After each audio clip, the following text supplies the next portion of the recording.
Hello and welcome back to my YouTube channel. ഇന്ന് October 14, 2025. ഇന്നലെ October 13 ആയിരുന്നു ACCA result വന്ന ദിവസമാണ്. അപ്പോൾ ഇന്നത്തെ വീഡിയോ എന്ന് പറയുന്നത് ഇന്നലെ എക്സാം ഫെയിൽ ആയവർക്ക് വേണ്ടി മാത്രം ഉള്ള വീഡിയോ ആണ്. അവർ മാത്രം ഈ വീഡിയോ കണ്ടാൽ മതി. ആസ് ആൻ ACCA അഫിലിയേറ്റ് നമ്മൾ ഈ ഒരു ഫേസിൽ കൂടെ ഒക്കെ കടന്നു പോയതാണ്. അതുകൊണ്ട് ഈ വീഡിയോയിൽ ഞാൻ പറയുന്ന കാര്യങ്ങൾ എൻ്റെ പേഴ്സണൽ എക്സ്പീരിയൻസിൽ നിന്ന് മാത്രം ഞാൻ പറയുന്ന എൻ്റെ ഒരു പേഴ്സണൽ ഒപ്പീനിയൻ മാത്രമാണ്. സോ നമുക്ക് വീഡിയോയിലേക്ക് കിടക്കാം. ഫസ്റ്റ് ഓഫ് ഓൾ, നിങ്ങൾ ഇന്നലെ റിസൾട്ട് വന്നപ്പോൾ ACCA ഒരു പേപ്പർ ഫെയിൽ ആയിട്ടുണ്ട് എന്നുണ്ടെങ്കിൽ എനിക്ക് ആദ്യം പറയാനുള്ള കാര്യം, നിങ്ങളോട് എല്ലാവരും പറയുന്നത് സാരില്ല, പോട്ടെ, വിഷമിക്കണ്ട എന്നൊക്കെ ആയിരിക്കും. പക്ഷേ ഞാൻ ഒരിക്കലും അത് നിങ്ങളോട് പറയില്ല. കാരണം നല്ല വിഷമം ഉണ്ടാകുന്ന കാര്യമാണ്. ഫസ്റ്റ് ഓഫ് ഓൾ, നമ്മൾ അത്രയും പൈസ ഇതിൽ ഇൻവെസ്റ്റ് ചെയ്തിട്ടുണ്ട്, നമ്മുടെ ടൈം ഇൻവെസ്റ്റ് ചെയ്തിട്ടുണ്ട്, നമ്മുടെ എഫേർട്ട്, നമ്മുടെ എനർജി എല്ലാം നമ്മൾ ഇൻവെസ്റ്റ് ചെയ്തിട്ടുള്ളതാണ്. ഉറപ്പായിട്ടും നല്ല വിഷമമുണ്ടാകും. നമ്മൾ ആരൊക്കെ എന്തൊക്കെ പറഞ്ഞ് വിഷമിക്കണ്ട എന്ന് പറഞ്ഞാലും, സാരില്ല പോട്ടെ എന്ന് പറഞ്ഞാലൊക്കെ നമുക്ക് നല്ല സങ്കടം ഉണ്ടാകും. സോ ഞാൻ പറയുകയാണെങ്കിൽ ബി വിത്ത് ദാറ്റ് ഇമോഷൻ. ആ ഒരു സങ്കടത്തിൽ കുറച്ച് ദിവസം ഇരിക്കുന്നത് കൊണ്ട് അതത്ര തെറ്റുള്ള കാര്യമൊന്നുമല്ല. കുറച്ച് ദിവസം എന്ന് പറയുമ്പം അടുത്ത സെഷൻ്റെ എക്സാം വരുന്ന വരെ അല്ല ഞാൻ ഉദ്ദേശിക്കുന്നത്. ഒരു മാക്സിമം ഒരു 1 വീക്കൊക്കെ വിഷമിച്ചിരിക്കുന്നതായിരിക്കും നല്ലത്. നമ്മളതിങ്ങനെ സപ്രസ് ചെയ്യാൻ ശ്രമിക്കും തോറും അതിങ്ങനെ പുറത്തേക്ക് അതിങ്ങനെ ബേസ്റ്റ് ഔട്ട് ആവാനാണ് സാധ്യത കൂടുതൽ. അപ്പം അത് അക്സെപ്റ്റ് ചെയ്യുക, സങ്കടപ്പെടുക. കുറച്ച് ദിവസമൊക്കെ വിഷമിച്ചിരിക്കുന്നതുകൊണ്ട് കുഴപ്പമൊന്നുമില്ല. അത് കഴിഞ്ഞ് വേണമെങ്കിൽ നിങ്ങൾക്ക് ഒന്ന് റിഫ്രഷ് ആവാൻ വേണ്ടി ജസ്റ്റ് ഒന്ന് പുറത്തിറങ്ങി ഒരു ട്രിപ്പൊക്കെ പോവുക. ട്രിപ്പ് എന്ന് ഉദ്ദേശിച്ചെന്ന് വെച്ചാൽ ഒരാഴ്ചത്തെ കാശ്മീർ ട്രിപ്പൊന്നുമല്ല, ജസ്റ്റ് ഒരു 1 ഡേ അല്ലെങ്കിൽ ഒരു 2 ഡേ അങ്ങനെ ഒരു ബ്രേക്ക് പോലെ എടുത്തിട്ട് come back with full energy. എന്നിട്ട് നിങ്ങൾ പഠിക്കാൻ സെറ്റായിട്ട് വരികയാണെങ്കിൽ നല്ലതായിരിക്കും. ഒരു ദിവസം 2 ദിവസത്തെ നിങ്ങളുടെ വീടിൻ്റെ അടുത്ത് എവിടെയെങ്കിലും ഉള്ള സ്ഥലങ്ങളിലൊക്കെ ജസ്റ്റ് ഒന്ന് പോയി ഫ്രണ്ട്സൊക്കെ ആയിട്ടൊന്ന് പോയി ആ ഒരു എന്താ പറയുക, അതൊന്ന് ഒന്ന് അക്സെപ്റ്റ് ചെയ്യാനുള്ളൊരു ടൈം, അതാണ് ഞാൻ ഉദ്ദേശിച്ചത്. അത് കഴിഞ്ഞ് നിങ്ങൾ പഠിക്കാൻ ഇരിക്കണം. അതായത് നെക്സ്റ്റ് സെഷനിലേക്ക് വേണ്ടിയിട്ട് പഠിക്കാനിരിക്കണം. അപ്പം നിങ്ങൾക്ക് ആദ്യം റിസൾട്ട് വരുമ്പോഴുള്ള ഏറ്റവും വലിയ കൺഫ്യൂഷൻ ഉണ്ടാവാൻ സാധ്യതയുള്ളത് ഏത് പേപ്പർ എടുക്കണം എന്നുള്ളത് ആയിരിക്കും എന്നാണ് എനിക്ക് തോന്നുന്നത്. അപ്പോൾ ഇപ്പം നിങ്ങൾ ഓൾറെഡി മേ ബി ഒരു പേപ്പറിന് പ്രിപ്പയർ ചെയ്തുകൊണ്ടിരിക്കുകയായിരിക്കും. അതിൻ്റെ ഇടയ്ക്കായിരിക്കും ഇതിൻ്റെ റിസൾട്ട് വന്നത്. അപ്പോൾ പ്രിപ്പയർ ചെയ്തുകൊണ്ടിരുന്ന പേപ്പർ പഠിക്കണോ, ഫെയിലായി പോയ പേപ്പർ പഠിക്കണോ എന്നുള്ളൊരു കൺഫ്യൂഷൻ ഉണ്ടാവാനായിട്ടുള്ള സാധ്യത ഉണ്ട്. ഇപ്പം എൻ്റെ ഒരു പേഴ്സണൽ ഒപ്പീനിയനിൽ ഞാൻ പറയുകയാണെങ്കിൽ, നിങ്ങളെപ്പോഴും ഫെയിലായ പേപ്പർ അപ്പം തന്നെ ആ സെഷനിൽ തന്നെ റിപ്പീറ്റ് ചെയ്യുന്നത് ഞാൻ അത്ര എൻകറേജ് ചെയ്യില്ല. കാരണം നമുക്കൊരു മൈൻഡ് സെറ്റ് ഉണ്ടാവും, ഓക്കെ ഞാൻ ഓൾറെഡി പഠിച്ചതാണ്, അപ്പോൾ ഒരുപാട് പഠിക്കാനില്ല, ഒരുപാട് പ്രിപ്പയർ ചെയ്യാനില്ല, ഞാൻ ഓൾറെഡി പഠിച്ചതാണ് എന്നുള്ളൊരു സാധനം നിങ്ങൾക്ക് ഉണ്ടാവും. അപ്പോൾ നമ്മളിടുന്ന എഫേർട്ട് ചിലപ്പോൾ കുറവാവാനുള്ളൊരു സാധ്യതയുണ്ട്. കാര്യം നമ്മൾ ഫെയിൽ ആയതാണെങ്കിൽ പോലും നമുക്ക് മേ ബി അതറിയാം എന്നുള്ളൊരു ചിന്തയിലേക്ക് വരാൻ സാധ്യതയുണ്ട്. അപ്പോൾ എൻ്റെ ഒരു ഒപ്പീനിയനിൽ ഞാൻ പറയുകയാണെങ്കിൽ, നിങ്ങളിപ്പോൾ ഫെയിലായ പേപ്പർ അത് ഏറ്റവും ലാസ്റ്റ് എഴുതുന്നതായിരിക്കും നല്ലത്.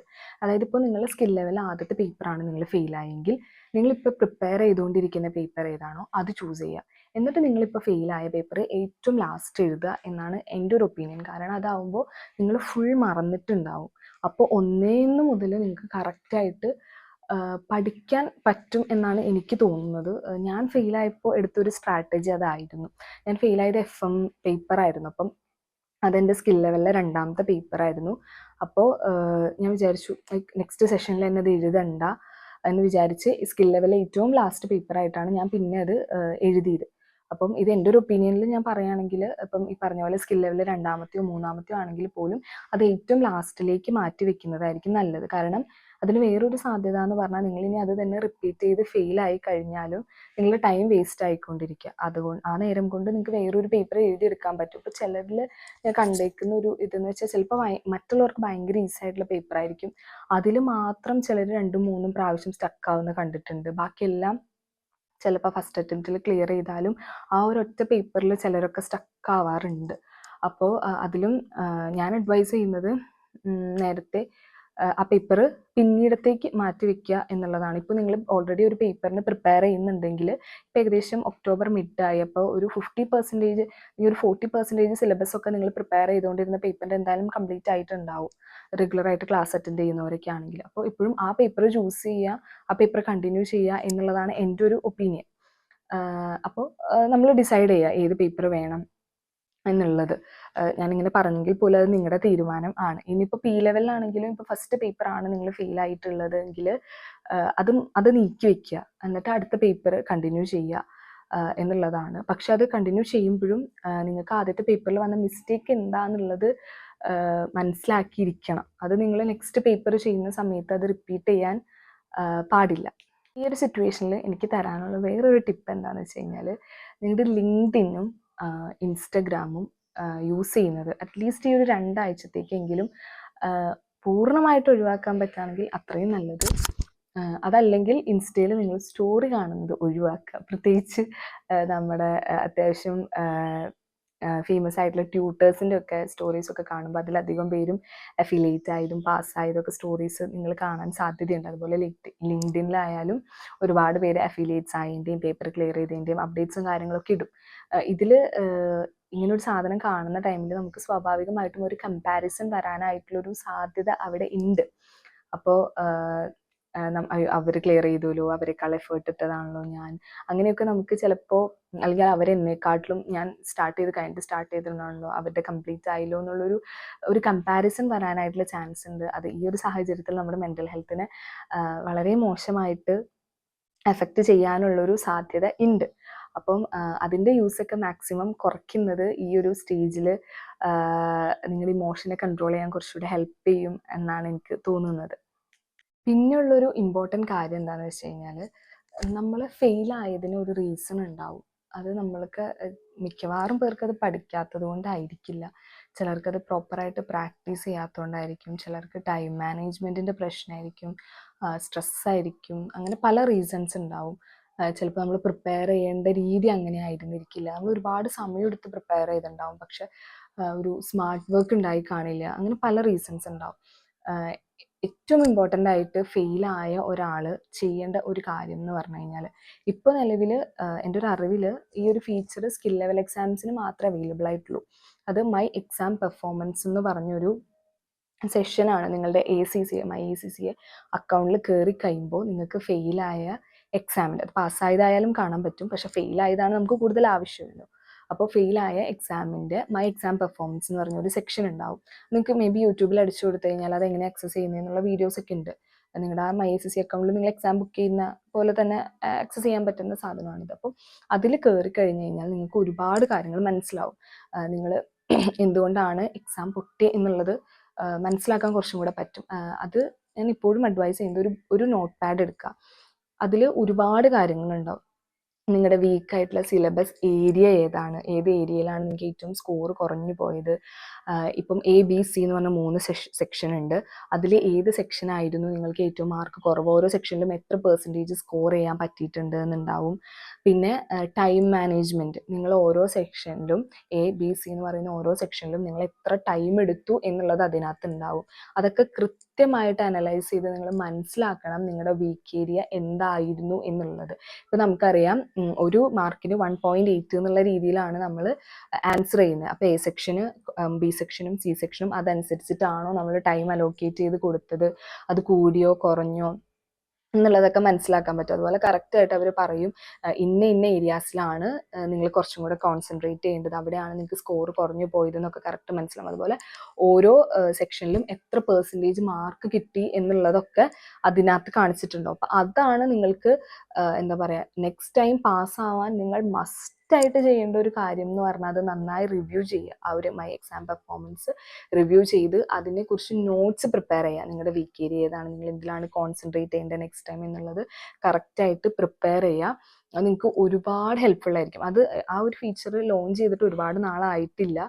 ഞാൻ KCCയിൽ ജോയിൻ ചെയ്തേ പിന്നെയാണ് അങ്ങനെ ഒരു ഫീച്ചർ വന്നത്. അന്ന് സ്കിൽ ലെവലിലേ ഉണ്ടായുള്ളൂ. ഇപ്പോൾ അത് ഞാൻ P ലെവൽ ചെയ്യുമ്പോഴും P ലെവലിൽ ഉണ്ടായിരുന്നില്ല. അത് ഇപ്പോഴും ഇല്ല എന്നാണ് എനിക്ക് തോന്നുന്നത്.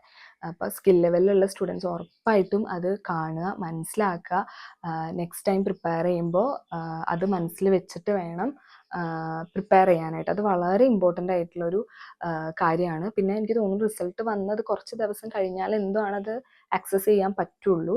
അന്നോ തന്നെ പിറ്റേന്ന് തന്നെ ഒന്നും പറ്റത്തില്ല എന്നാണ് എനിക്ക് തോന്നുന്നത്. അപ്പോൾ ഇതാണ് എനിക്ക് മെയിനായിട്ട് SSCയിൽ ഫെയിലായ സ്റ്റുഡൻസിനോട് പറയാനുള്ള കാര്യങ്ങൾ. ഫസ്റ്റ് ഓഫ് ഓൾ ആ ഇമോഷനെ അങ്ങനെ തന്നെ വിടുക. അത് അതിൻ്റെ വഴിക്ക് അങ്ങ് പോയി സെറ്റാവും. രണ്ടാമത് ഏത് പേപ്പറാണ് ഇനി എടുക്കേണ്ടത് എന്നുള്ളത് പ്രോപ്പറായിട്ട് ഡിസൈഡ് ചെയ്യുക. മൈ എക്സാം പെർഫോമൻസ് റിവ്യൂ മസ്റ്റായിട്ടും യൂസ് ചെയ്യുക. ഇതൊക്കെ ശരിക്കും ഇങ്ങനെയുള്ള ടൂൾസൊക്കെ നമുക്ക് അവർ ഡെലിവർ ചെയ്ത് തരുമ്പം ഇതിനുള്ള ഫീസാണ് അവർ എക്സാം ഫീ, സബ്സ്ക്രിപ്ഷൻ ഫീ എന്നൊക്കെ പറഞ്ഞ് നമ്മുടെ കയ്യിൽ നിന്ന് മേടിക്കുന്നത്. അത് ഒരു ഫ്രീ സർവീസ് അല്ല. അപ്പം അത് നമ്മൾ മേക്ക് യൂസ് ചെയ്യണം, അങ്ങനെയുള്ള ഫീച്ചേഴ്സ് എന്ന് പറയുന്നത്. പിന്നെ ഞാൻ ഈ പറഞ്ഞ പോലെ ലിങ്ക്ഡിൻ, ഇൻസ്റ്റാഗ്രാം പോലെയുള്ള സോഷ്യൽ മീഡിയാസ് കുറച്ച് ദിവസങ്ങളിലേക്കെങ്കിലും ഒഴിവാക്കുന്നത് വളരെ നല്ലതായിരിക്കും. അപ്പോൾ നിങ്ങൾ അങ്ങനെ പ്ലാൻ ചെയ്യുക. പിന്നെ നമ്മുടെ ഡിക്കോഡ് ACCA എന്ന് പറഞ്ഞൊരു പേജ് ഉണ്ട്. നമ്മൾ 3 ഫ്രണ്ട്സ് കൂടി ചെയ്യുന്നതാണ്, 3 അഫിലിയേറ്റ്സ് ആണ്. നമ്മൾ ഓൾറെഡി വർക്കിംഗ് ആയിട്ടുള്ള ആൾക്കാരാണ്. അപ്പോൾ നിങ്ങൾ ഗോ ത്രൂ ചെയ്ത സിറ്റുവേഷൻ ഞങ്ങളും ഗോ ത്രൂ ചെയ്തിട്ടുള്ളതാണ്. അപ്പോൾ നിങ്ങളെ ഹെൽപ്പ് ചെയ്യാനായിട്ട് നമ്മളുണ്ട്. ഡിക്കോഡ് ACCA എന്നാണ് നമ്മുടെ പേജിൻ്റെ പേര്. അതിൻ്റെ ലിങ്ക് ഞാൻ ഡിസ്ക്രിപ്ഷനിൽ കൊടുത്തേക്കാം. നിങ്ങൾക്ക് എന്തെങ്കിലും ACCA റിലേറ്റഡ് ക്വയറീസ് ഉണ്ട് എന്നുണ്ടെങ്കിൽ നിങ്ങൾക്ക് അതിനകത്തേക്ക് DM ചെയ്ത് ചോദിക്കാവുന്നതാണ്.